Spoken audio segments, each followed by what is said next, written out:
guys, me again, back really quickly like I said I would be with a Red Hand Destroyer unit. Now these are specific for the World Eaters, released, well, the rules released, should I say, by Forge World recently for very exemplary battles. And they are essentially destroyers but with the ability to take Kadari weapons. As you can imagine, Kadari weapons being pretty expensive now, it works out not just monetarily but points-wise very expensive, especially when you load them all with jump packs as well. So I think these guys are around 400 points all in all. And I've got 6 excoriator blades, 3 meteor hammers, and the sergeant has a thunder hammer here.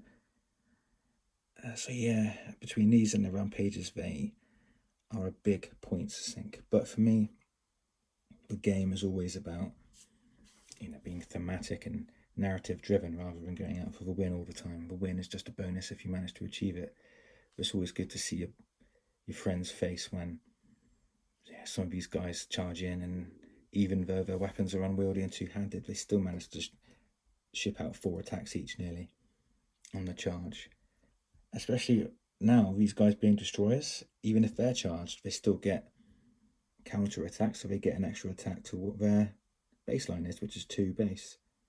Amazing really when you consider they've also got rad grenades, which lowers the toughness of the opponent.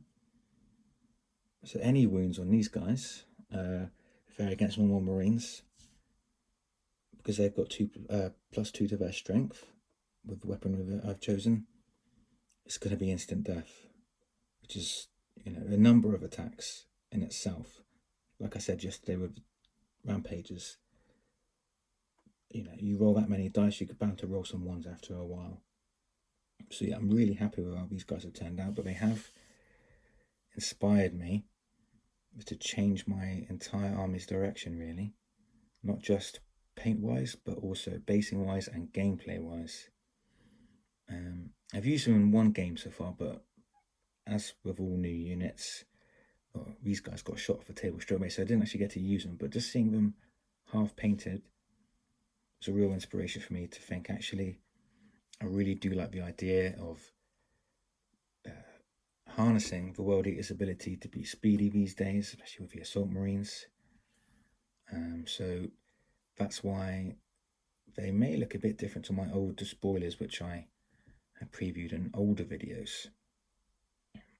Saying that, I do have 20 Assault Marines to show, and that'll be 2 10-man assault squads. I've got a 50-man despoiler squad, which I think will be my only unit which has no jump packs.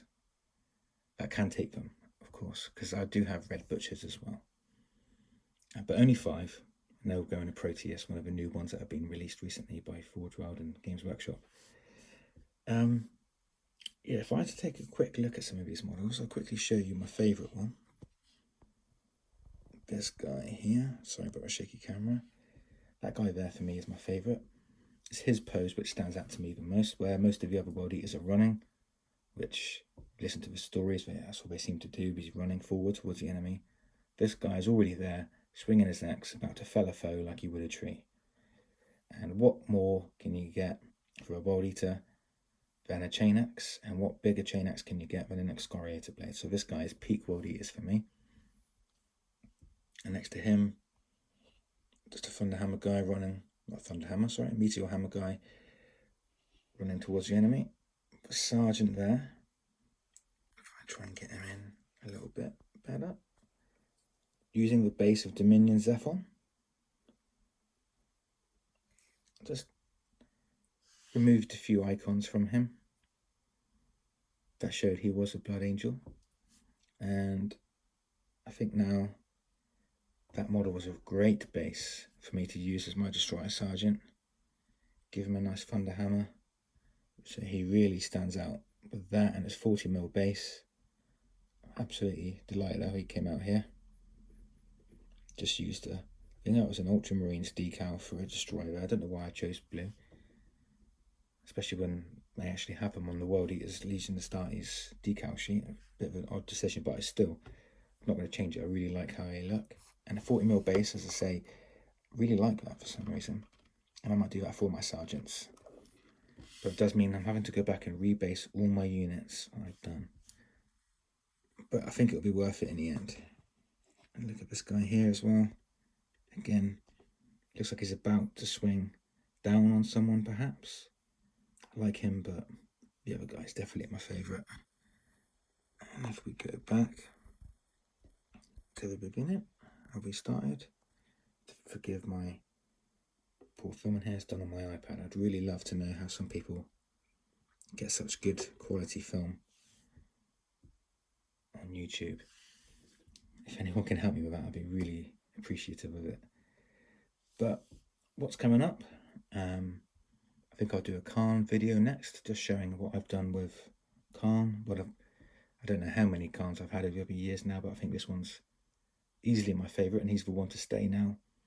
He's definitely part of my new vision for my World Eaters army, and really harnesses that within his paint job, I hope. And even his base already matches what I wanted all the rebels to be. So that's it for now, guys. I hope you enjoyed this video. I'd love to know what else you'd like to see within this army, especially as I've detailed now what my inspiration would be. I'll catch you again soon. Thanks for watching.